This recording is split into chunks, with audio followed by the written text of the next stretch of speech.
Hello, fourth class students. I'm starting your English class. Your English book is English Reader, Genius English Reader, and we will study today chapter first. Has anyone seen my? Page number 5. So see chapter first. Has anyone seen my? क्या किसी ने देखा?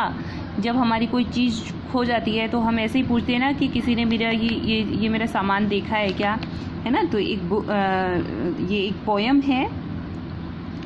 सी the people who keep losing things, the people लोग who keep losing thing, जिनकी चीज़ें lose मतलब खो जाती हैं, are searching high and low, तो वो क्या करते हैं, सर्च करते हैं, उस चीज़ को ढूंढते हैं, हाई ऊपर एंड लो नीचे, ऊपर नीचे सब जगह ढूंढते हैं।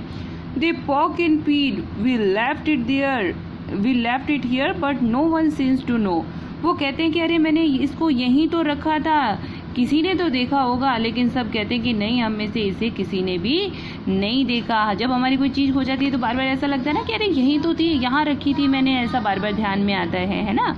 Have the people who keep losing thing, जो जिन लोगों का सामान खो जाता है, have not a single clue, कोई एक सिंगल क्लू नहीं मिलता है कि वो सामान कहाँ खो गया है। दे लुक इन वेन, वो छोटी छोटी जगहों पर देखते हैं। इट्स लॉस्ट अगेन, ऐसा लगता है कि जैसे अभी तो मिल गई थी, है ना। ऐसा लगता है कि अरे ये रही, अरे नहीं यहाँ पे नहीं है। हम ऐसे इस तरह से ढूंढते हैं उनको। I can't just wear one shoe, क्या मैं एक ही जूता पहनूँ? नहीं, मैं एक जूता नहीं पहन सकता हूँ कि मतलब दूसरा शू खो गया है। For people who keep losing thing, वो लोग जिनकी चीज़ें खोती रहती हैं, देयर इजंट एनी क्योर, वो अपनी चीज़ों की ढंग से देखभाल नहीं करते हैं। They carry on, it can't be gone, they carry on, वो जैसे हैं वैसे ही रहते हैं, वैसे ही अपना काम करते हैं। इट कांट बी गॉन, उन्हें ऐसा लगता है कि नहीं, कहाँ खो सकती हैं मेरी चीज़ें। I left it there, I am sure, ज़रूर मैंने इसको इधर कहीं रख दिया होगा, है ना। ऐसे ही सोचते ना कि नहीं, कहीं नहीं खोई है, यहीं कहीं मैंने इसे रख दिया होगा। दे wear a look of great surprise, और फिर जब मजबूरी में हमें कुछ ऐसा वैसा पहनना पड़ता है, भाई शूज़ दोनों कब पहनेंगे, जब हमारे पास दोनों सॉक्स होंगी, है ना। और जब हम कुछ ऐसा पहनकर निकलते हैं तो बाहर सबके लिए एक सरप्राइज बन जाते हैं कि वाह ये क्या किया आपने, है ना। They wear a look of great surprise to think that is misled, misled होता है कि दिमाग से निकल जाना, माइंड से निकल जाना, कि ज़रूर मिसलेड हो गया, मेरे दिमाग से निकल गया है कि मेरी जैसे मेरी सॉक खो गई है, कोई एक जुराब खो गई है, एक मोजा खो गया है, वेस्ट मेरी बनियान खो गई है, या इनमें कोई और जैसे मेरा छोटा मोटा जो सामान है वो हम इधर उधर कहीं रख देते हैं।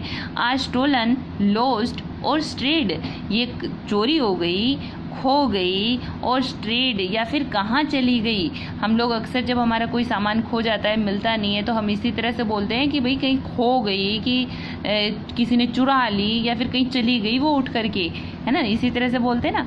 तो the people who keep losing thing, जिन लोगों का सामान खोता रहता है वो अक्सर इस तरह की बातें करते हैं। दे वरी एंड दे वाइन, उनको फिर जब नहीं मिलता है टाइम पे सामान तो फिर उनको चिंता होने लगती है। एंड दे वाइन, वाइन होता है दबी दबी आवाज़ में, जैसे अपन ऐसे रुआंसे से हो जाते हैं ना, रोई रोई आवाज़ में बोलने लगते हैं कि कहाँ चली गई, है ना।